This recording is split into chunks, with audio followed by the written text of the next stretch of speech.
Hello അസ്സലാമലൈക്കും. എന്തൊക്കെയുണ്ട് എല്ലാവരുടെയും വിശേഷം? അൽഹംദുലില്ലാ, ഞങ്ങളിവിടെ സുഖമായിരിക്കുന്നു.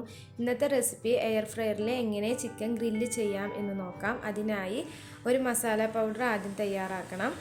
1.5 ടേബിൾ സ്പൂണ് മല്ലി, 1 ടീസ്പൂണ് കുരുമുളക്, 1 ടീസ്പൂണ് പെരിഞ്ജീരകം, 1 ടീസ്പൂണ് നല്ല ജീരകം, പട്ട, ഗ്രാമ്പു, ഏലക്ക, അതുപോലെ തന്നെ വറ്റൽമുളക് ഉണ്ടെങ്കിൽ അത് ചേർത്ത് കൊടുക്കാം. ഞാൻ വറ്റൽമുളകിൻ്റെ പൊടിയും കൂടിയും ചേർത്ത് വറുത്ത് പൊടിച്ച് മാറ്റി വെച്ചതാണ്.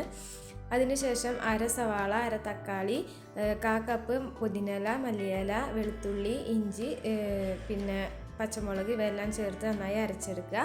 ചിക്കൻ നമ്മളിവിടെ നന്നായി കഴുകി വൃത്തിയാക്കി 4 പീസായി കട്ട് ചെയ്തെടുത്തിട്ടുണ്ട്. 1 കിലോനോളം വരുന്ന ചിക്കനാണ്.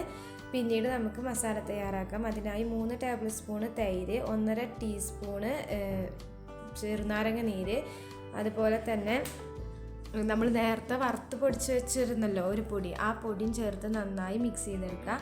അങ്ങനെ നന്നായി ഇളക്കിയതിന് ശേഷം നമ്മൾ ഇതിലേക്ക് നമ്മൾ പിന്നീട് അരച്ച് വെച്ച മിക്സ് ചേർത്ത് കൊടുക്കണം. സവാള, തക്കാളി, മല്ലിയില, പുതിനയില ഇവയെല്ലാം അരച്ചല്ലോ, അതും ചേർത്ത് നന്നായി മിക്സ് ചെയ്തെടുക്കുക.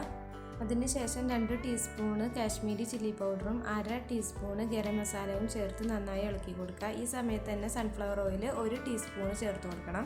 ആവശ്യത്തിന് ഉപ്പും ചേർത്ത് കൊടുക്കണം കേട്ടോ.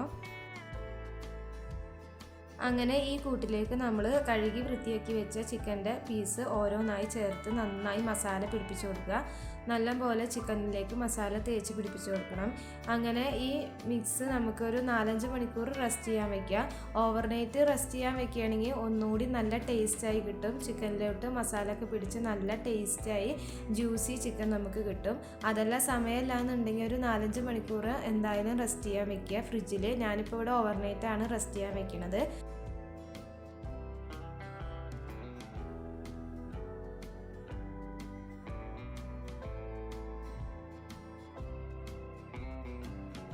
അങ്ങനെ പിറ്റേ ദിവസം ഇത് എയർ ഫ്രയറിൽ ഒരു 150 ഡിഗ്രിയിൽ 30 മിനിറ്റ് ഗ്രില്ല് ചെയ്തെടുത്തു.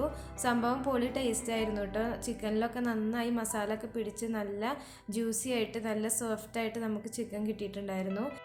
എല്ലാവരും അപ്പോൾ ഇത് വീട്ടിൽ ട്രൈ ചെയ്ത് നോക്കുക. എയർ ഫ്രയറൊക്കെ ഉള്ളവർ എന്തായാലും ട്രൈ ചെയ്ത് നോക്കുക. അതല്ലാന്നുണ്ടെങ്കിൽ ഓവനിലോ നമുക്ക് ഫ്രൈ പാനിലോ ഒക്കെ ഇതുപോലെ ചെയ്തെടുക്കാം. അപ്പോൾ ഇന്നത്തെ വീഡിയോ ഇത്രയുള്ളൂ. Okay, by.